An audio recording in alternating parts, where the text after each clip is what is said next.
વાવ વાવ વાવ, બહુ મજા પડ્યું, એન્જોયડ ઇટ.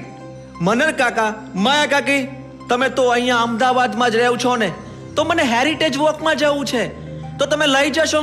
હું ખાસ એના માટે જ અમદાવાદ આવ્યો છું. અરે વાહ વિક્રા, તને તો હેરિટેજ વોકની પણ ખબર છે. મને તો શું, ફોરેનમાં બધાને ખબર છે કે અમદાવાદ વર્લ્ડ હેરિટેજ સિટી છે.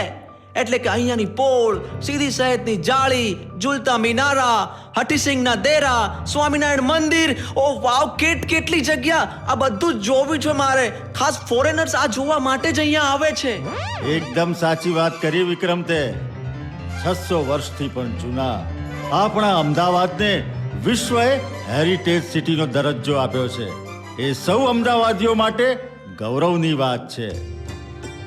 અમારું આ ઐતિહાસિક છતાં આધુનિક શહેર અત્યારે વિશ્વના સૌથી ઝડપથી વિકસતા શહેરોમાં અગ્રેસર છે. અને વિક્રમ, હેરિટેજ તો ખરું, પણ અમારો સાબરમતી રિવરફ્રન્ટ અને બીઆરટીએસ જોઈશ ને તો તને તારા ફોરેનની યાદ આવી જશે હો. ઓહ રિયલી કાકી?